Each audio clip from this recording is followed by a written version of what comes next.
2023년 6월 뜬금없이 일론 머스크가 마크 저커버그에게 한 트윗을 날립니다. 저커버그와 철창 싸움을 할 준비가 돼 있다는 도발적인 트윗이었죠. 이에 저커버그는 위치를 보내줘 라고 응수했습니다. 각각 트위터와 메타의 소유자로 잘 알려져 있는 이들이 실제로 옥타곤 아니 콜로세움에서까지 맞붙고 이것을 중계하겠다는 겁니다. 사업가들이 사업으로 싸우지 않고 갑자기 격투기로 싸우려는 이유는 도대체 뭘까요? 이들이 싸우려고 하는 이유는 바로 SNS 때문입니다. 일론 머스크가 싸움을 일으키면서까지 SNS 세계의 주도권을 장악하려는 이유는 뭘까요? 트위터 아니 X로 무엇을 하고 싶은 걸까요? X로 변신한 트위터, 슈퍼앱, 그리고 SNS 전쟁은 또 다시 시작됐습니다. 오늘의 이야기 트위터와 X 그리고 슈퍼앱입니다.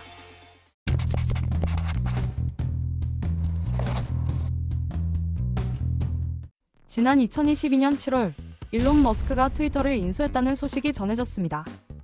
혹시 일론 머스크가 CEO로 있는 전기차 회사 테슬라가 SNS 회사인 트위터를 인수했냐고요?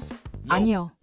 일론 머스크 개인이 무려 440억 달러, 당시 하나로 약 55조 원 이상의 금액을 치르고 트위터를 사들인 겁니다. 440억 달러, 상상이 가시나요? 일론 머스크의 자산은 2023년 기준 1841억 달러, 하나로 약 245조 원 이상으로 추정되고 있는데요. 그러면 이런 회사를 사들이는 게 그렇게까지 힘든 일은 아니겠죠? 하지만 왜 하필 트위터였을까요? 사람들은 일론 머스크가 왜 무려 440억 달러나 들여 트위터를 샀을까 궁금해했지만 인수 당시 트위터를 인수한 이유에 대해서 달리 언급을 하지 않아 많은 궁금증을 자아냈죠. 하지만 대부분의 사람들은 의문 속에서도 투자가로서의 그의 안목에 기대감을 갖고 있었습니다. 왜냐? 사실 그는 떡에부터 아주 훌륭했던 사업가이자 투자가였거든요. 그는 막 인터넷이 보급되던 시기, 지금의 네이버 지도처럼 사업체들의 위치와 정보를 인터넷에서 공유하고 홍보하는 집도를 개발했어요. 이후 1999년 회사를 매각하며 28살의 나이에 백만장자가 되었죠. 또 같은 해 핀테크 기업의 시조세와도 같은 스펙의 최초의 온라인 은행 X.com을 설립합니다. 이 또한 2000년 페이팔과 합병된 후 2002년 이베이에 매각되며 또 한 번 엄청난 부를 축적하게 됩니다. 이후에도 전기차, 우주선, AI 등 남들보다 한 발 앞선 분야를 찾아낸 일론 머스크였기 때문에 그가 트위터를 인수한 이유도 남다른 점이 있을 거라는 기대가 있었던 거죠. 그리고 그 기대는 지난 7월 23일 일론 머스크의 파격적인 발표와 함께 더 큰 기대감으로 바뀌었습니다. 이날 트위터의 이름을 돌연 X라고 바꾼 것인데요. 그러면서 그는 X는 모든 것을 할 수 있는 슈퍼앱이 될 것이라고 선언했습니다. 사실 이렇게 회사명을 바꿔 화제가 된 건 처음 있는 일은 아닙니다. 애플은 2007년 아이폰을 출시하면서 애플 컴퓨터에서 컴퓨터라는 단어를 뺐고, 구글은 2015년 알파벳이라는 이름으로 사업을 재편했습니다. 2021년 페이스북 역시 메타로 이름을 바꾸며 이미지 변신을 꾀했지만 이들 모두 사명이 바뀐 것일 뿐 제품의 이름 즉 맥, 구글, 페이스북은 여전히 존재한다는 점에서는 좀 차이점이 있죠. 트위터가 15년간 쌓아온 브랜드의 가치는 평가하는 기관에 따라 최소 40억 달러에서 최대 200억 달러로, 하나로는 5조에서 많게는 25조 원 이상으로 평가하기도 합니다. 그에 따라 미국 언론에서는 일론 머스크가 이런 어마어마한 브랜드의 가치를 내다버린 것이라고 평가하기도 했죠. 하지만 이런 평가에 보란듯이 일론 머스크는 X의 새로운 방향에 대해서 그러니까 트위터에서 트윗을 날리는 방식으로 하나씩 발표하기 시작했습니다. 먼저 그가 강조한 건 바로 언론의 자유.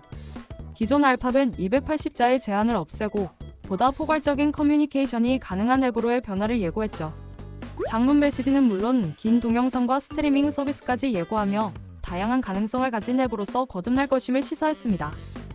게다가 X는 단지 커뮤니케이션이 아닌 시장 그 자체가 될 것이라고도 이야기했는데요.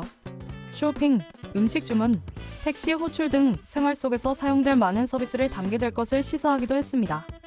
X의 청사진은 여기서 멈추지 않습니다. 일론 머스크는 이 X의 은행에서 제공하는 서비스는 물론 주식, 투자, 암호화폐 거래까지 넣겠다고 밝혔는데요. 핀테크의 시조세다운 아이디어일 수 있겠죠? 실제로 그는 이베이에 넘겼던 X.com 도메인을 다시 사들이기도 했는데요. 금액이 공개되진 않았지만 단일 영문 알파벳 도메인의 희귀함으로 미루어 볼 때 큰 돈을 지불했을 것으로 추측되며 그만큼 일론 머스크의 X 사랑을 짐작해 볼 수 있습니다. 실제로 일론 머스크의 지금 사업들을 들여다봐도 테슬라 모델 X, 스페이스X, XAI, 게다가 그는 아들의 이름마저 X라고 짓기도 했다는데요. 트위터의 새 이름을 단지 X라고 지은 게 얼마나 일론 머스크에게 큰 의미였을지 미루어 볼 수 있죠. 자, 새로워진 트위터. 아니, X에 대한 이야기를 듣다 보니 자연스레 생각나는 이름들이 있지 않나요?